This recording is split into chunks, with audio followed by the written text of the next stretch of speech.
Hey guys, welcome back to the weekend recap for March 8th, 2021. And before we dive in, we gotta give a big shout out to Rangers for winning their first Scottish Premiership title in 10 years now, man. What an achievement. And in the style that they've won it as well. Also, Steven Gerrard's first league title. So shout out to him. And also, all the fans out there who have had to watch Celtic win over and over and over again. I think we may be seeing further change sort of across Europe. At least I'm hopeful of that we'll see further change and refreshing winners all over the place. So, hey, congratulations once again. Also, it's a Champions League week, so we'll have Champions League watch-alongs once again, both on Tuesday and Wednesday. Do join us for those if you can. It's always fun during the second leg when there's everything on the line still.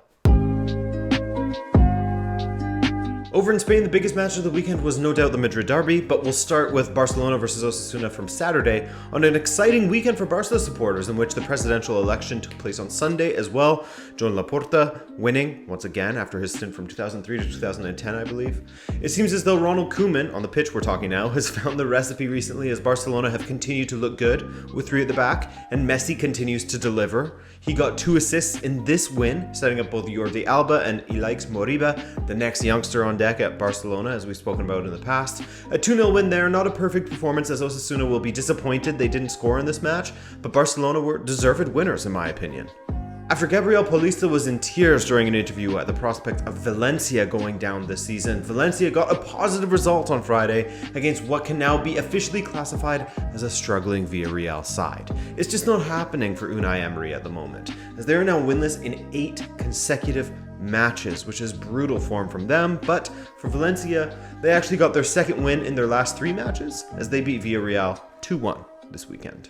What a comeback it was after Moreno converted a penalty for Villarreal in the first half, but in the 86th minute, Carlos Soler equalized, setting up the grandstand finish in the 91st minute when Oliva set up Gedge and the Portuguese attacker converted the chance for the winner. A much needed win for Valencia. They're all much needed at this point if they want to finish this season comfortably in mid-table. I think they're still going to survive, but it's sad to see the state that they're in. What Peter Lim has done to that club. The slump continues for Sevilla. Wow, how they have fallen from those 9 wins in a row, no goals conceded in 7 matches.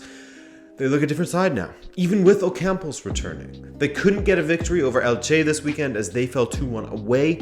2 La Liga losses in a row for Sevilla, 4 losses from their last 5 matches across all competitions, that Dortmund loss being sort of the catalyst to this, in part. And of course, the Madrid derby, which was actually a great match. We saw Atletico go back to playing their more attacking brand of football, a little more expansive than they usually are, or had they become known for, and they held Real Madrid down for the most part in the first half as Luis Suarez scored his 17th goal of the season. Not enough to put him first, of course, after the recent surge from his old friend Lionel Messi in the goal rankings. He's a couple ahead of him now. But in the second half, Atleti were terrible with their final ball. So many misplaced passes. Benfica problems, man. That final ball was terrible and wasted potential opportunities to score, while Real Madrid grew both in confidence and quality as the second half rolled along. Eventually, a great combination from Benzema and Casemiro got them the equalizer. Benzema with an extremely clever threaded through ball through to Casemiro, and the Brazilian rolled it square to Benzema to take Oblak completely out of the game. And once again, Benzema just had to finish to a relatively open net for the equalizer. 1-1 there. Probably a deserved result, I'd say. And that blows the title race wide open in Spain and will be massively disappointing to Atletico, as you could feel that goal coming throughout that second half, couldn't you? With every failed attack of theirs, you could feel that Real Madrid were getting closer and closer, and this is a Real side that is dangerous in the last 15 minutes or so of the match. How many times have we seen them score late via either Casemiro or Karim Benzema? Anyways, it does well for the competitiveness of this title race, and let's hope it carries on this way, as I always say. Atleti's lead is now down to just 3 points with a match in hand. Barcelona on 56 and Real Madrid on 54. Sevilla round out the top 4 with Sociedad right on their asses. Now, despite not putting in their best performance of the season, Juve got a big win over Lazio in Italy this weekend, with perhaps the biggest revelation being Morata coming back to life. After dealing with a nasty illness, he led the attack well for Juve for the most part, considering the opportunities were few and far between for him. Ronaldo was on the bench, of course. He set up what was a fantastic goal for Adrien Rabiot. That was actually the equalizer in the 39th minute, as Lazio's Joaquin Correa had put the Blue Boys up early. In the second half, Chiesa had another goal involvement, his fourth in his last 5 matches, as he set up Morata to put Juve ahead 2-1, and finally, Morata converted a penalty for the 3-1 win for Juve. That's 2 matches in a row that Morata has scored now, which is a great return, as he had gone 6 matches without a goal. His last was at the end of January, before he ran into those sort of health issues. Guys, I'm telling you, the Rodrigo de Paul propaganda is in full effect here, as after he helped his Udinese side get a draw against Milan, a draw that was basically a win until stoppage time, he helped propel Udinese to victory this weekend over Sassuolo. That's another massive result, another massive performance from de Paul, who has the craziest expected assist numbers in the league, and an Udinese side that are really turning things around here. They've lost just once in their last 8 matches now. The opposite of which would be Torino, who are in trouble. Genuine trouble now, as they fell to 20th placed Crotone 4-2 this weekend. Nightmare stuff from Torino, as they aren't condemned to the Serie B just yet, but things could certainly start to slip away, as Torino will next face Inter, Sassuolo, and then Sampdoria, Juve, Udinese, Roma. It's going to be a very tough run for them. Roma got a 1-0 win over Genoa, as Roma continued to keep themselves in the mix at the top. And AC Milan, following an uninspired performance against Udinese, as mentioned earlier, they got a 2-0 win over Hellas Verona, a very tricky side indeed. And what made it all the more important was the injuries that Milan were dealing with on the day. Milan's attack read out as Rafael Leão as the striker, who has been out of form, Samu Castillejo, who is Samu Castillejo, Mada Krunic, who actually scored, and Alexis Selemakis. Not exactly their top dogs, but they got the job done. Diogo Dalot getting a beauty of a goal, playing down that left flank. Krunic looking really, really good at times also. They dug deep, man. Lorenzo Insigne put in a great performance against Bologna this weekend to help Napoli to a 3-1 victory with a brace. Victor Osimhen also got a goal in the victory to ensure that Napoli keep the pressure on Atalanta and Roma in the standings. Atalanta actually plays today against Inter, which is a must watch, man. Of course I say that, and now it will probably be a stinker. The classic jinx, but with Milan winning, they are within 3 points of Inter, so Atalanta could blow this wide open again if they help out the Rossoneri and defeat the Nerazzurri. Now in Germany, we had a matchup that has been fairly lopsided lately. Bayern Munich versus Borussia Dortmund. And there was hope early. There was hope early for Borussia Dortmund despite missing 2 very key players in Jadon Sancho and Rafael Guerreiro. Dortmund took the match to Bayern early in the first half, who, to be fair, have been criminally slow starters over and over again this season. They smack of a team that, needs to taste their own blood in their mouths in order for them to get amped up for the match. You know what I mean? And Dortmund certainly provided them with that, as Erling Haaland scored twice in the opening 10 minutes to give Dortmund a quick 2-0 lead. But before the half was up, Bayern had pulled them back level. Sané setting up who else but Robert Lewandowski first. Sané's 8th assist of the season, and then Lewandowski converted a penalty on the stroke of halftime to complete the comeback. 2-2 at the half, but would it be a comeback victory royale? It's Fortnite, it's time to get down. Of course it would be. It's Dortmund versus Bayern. It's Lewandowski playing against his former club, and he can't help himself against the black-yellow. But before we speak further about him, Leon Goretzka capped off a second half of Bayern domination in the 88th minute as he converted what would be the winner to make it 3-2, a nice little volley from the edge of the box as his great season continues. And just to rub salt in the wounds, Alphonso Davies fed the ball inside for Sané, who stepped over the ball and left it to Lewandowski, and he got his hat trick with a low strike from outside the box. Absolutely nobody left surprised after that. In the history of the Bundesliga, no player has scored more goals against Borussia Dortmund than Robert Lewandowski, and the man is already at 31 goals for this Bundesliga season after just 24 matches, which according to Opta would be enough to win the top scorer in the Bundesliga for 52 of the last 57 seasons. It's just insane stuff. 4-2 Bayern, a massive win, though more to stave off Leipzig than Dortmund. I say this because RB Leipzig went away to SC Freiburg and won handily, defeating Christian Streik's side 3-0. One of the big developments there is how Nkunku is coming into form for Leipzig, and the same can be said of Alexander Sorloth. The man was lethal in Turkey last season and started extremely slow for his new club, but following some good performances recently, he got another goal and another assist against Freiburg to go with what happened last week. If they have a lethal striker at the point of their attack like Sorloth, then we can really start taking them seriously as challengers in Germany. And hey, maybe they can cook up some magic against Liverpool in the Champions League. You never know. Bayer Leverkusen ended their 3-match winless run at the expense of who else but what is becoming a nightmare side in Borussia Mönchengladbach. They simply don't resemble the side that they were early in the season. Loss of form, impending loss of their manager, lack of unity, perhaps thanks to the loss of said manager. I mean, there's nothing new to speak of here because they were poor once again. And Leverkusen were deserved winners, in my opinion. 1-0, a goal from Patrick Schick in the 76th minute. In Gladbach, they're free-falling now. They're down to 10th, but we'll get to the table later. Wolfsburg had their unbeaten run snapped this weekend as they finally lost the longest unbeaten run in the league. Andre Kramaric and Christoph Baumgartner gave Hoffenheim the first half lead. And that was a lead that they held on to throughout the second half as well. But honestly, Wolfsburg can only have themselves to blame. 2 solid chances in the second half that they were incapable of finishing, as Hoffenheim were there for the taking, and they just didn't take them. Eintracht Frankfurt couldn't quite revert to their winning ways as they took on VfB Stuttgart. Philipp Kostic had a goal cancelled in the 57th minute, only for Stuttgart to put themselves ahead 10 minutes later. But with the form he's in, Kostic couldn't be held back forever, and he equalized 1 minute after Stuttgart had put themselves ahead. So 1-1 the final there between Eintracht Frankfurt and Stuttgart. And so, in Germany, Bayern still have that 2-point lead over Leipzig, while Wolfsburg and Frankfurt have fallen off. Incredible to see Leverkusen still in 5th despite their own struggles this season. Just goes to show how bad Dortmund and Gladbach have been. Marco Rose has some major work to do.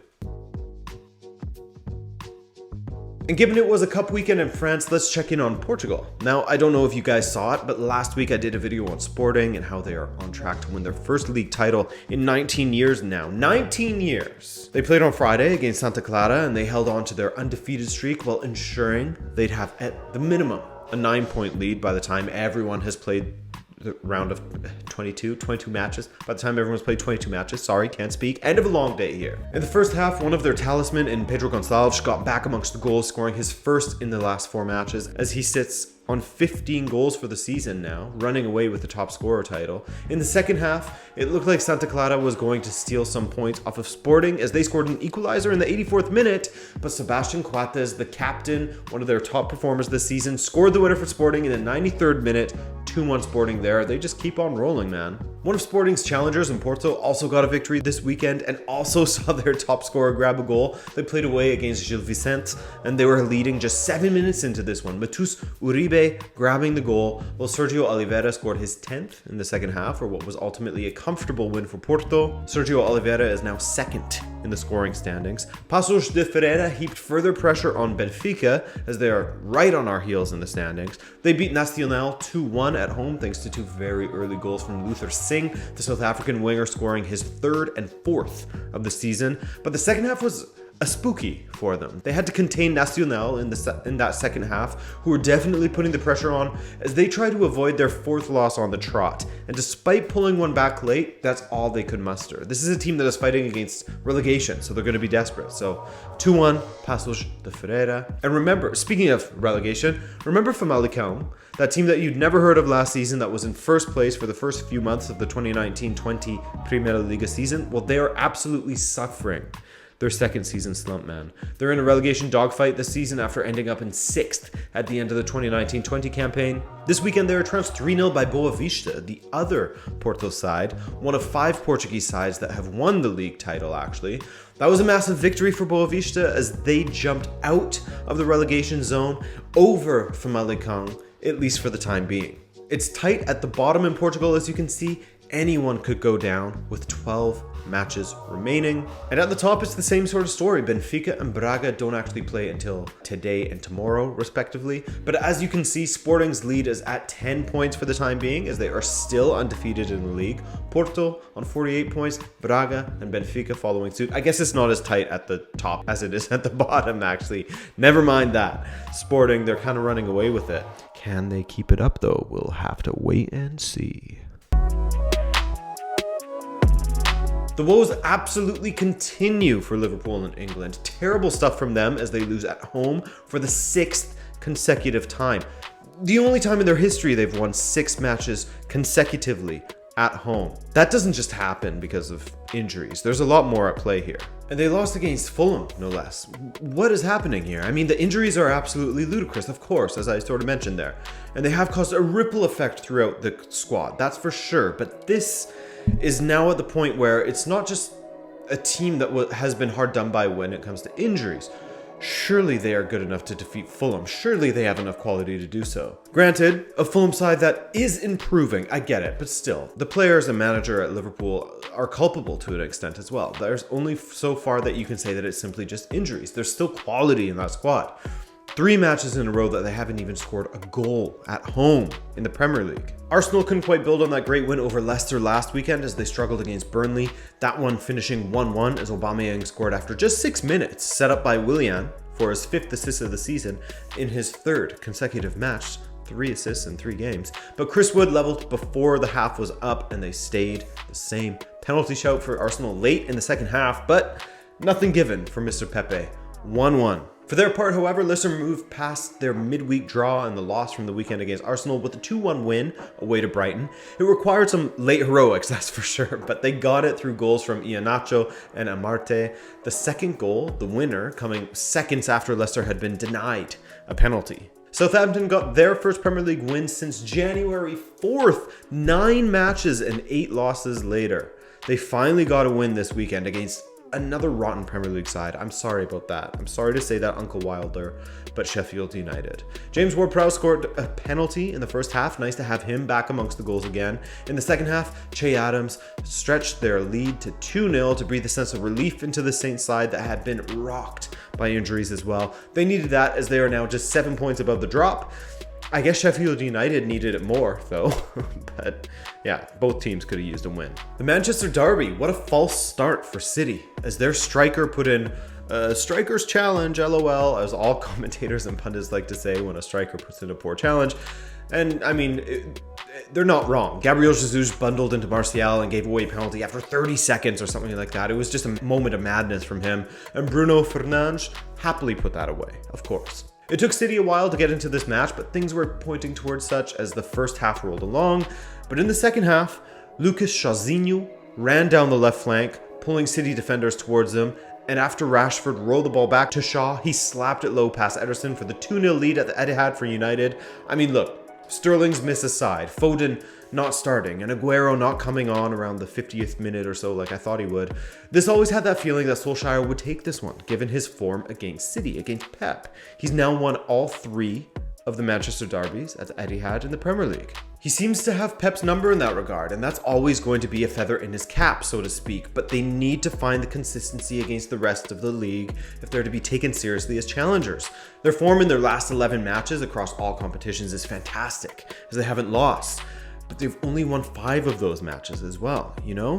You can definitely see that as a glass half empty way of seeing things. But if we're considering them as title challengers, they're not quite there yet. Are they improving under Ole? I think so, maybe. And they're always strong against City, it seems, but they have to do it against the likes of Crystal Palace, against the likes of West Brom. That's consistently been their issue.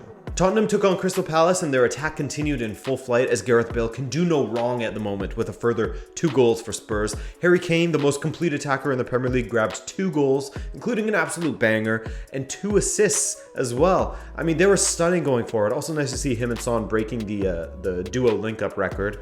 But they were stunning going forward, and I know it's just Crystal Palace, but still, other teams have struggled to do anything against them in the past, you know? So a solid performance from Tottenham, who have won 3 Premier League matches in a row now, conceding just once in doing so, against teams, quite frankly, they should be beating. But next up for them in the Premier League, Arsenal, the North London derby. And on the table, Man City's lead has been cut down slightly to 11 points now as their incredible run comes to an end, with United and Leicester holding firm in 2nd and 3rd. Chelsea and Everton actually play today, so that is a very good match to take in. Again, I probably cursed it. And look at Liverpool drop. They're in 8th now, just 43 points, 2 points behind West Ham, despite playing 2 more matches. All right, ladies and fellas, don't forget to tune in to the watch-alongs this week. I'll let you guys have your say on which matches we watch together. That's going to be a vote in the community tab as per usual. But other than that, I hope you have a great week, and I'll catch you later on in the videos. Ciao!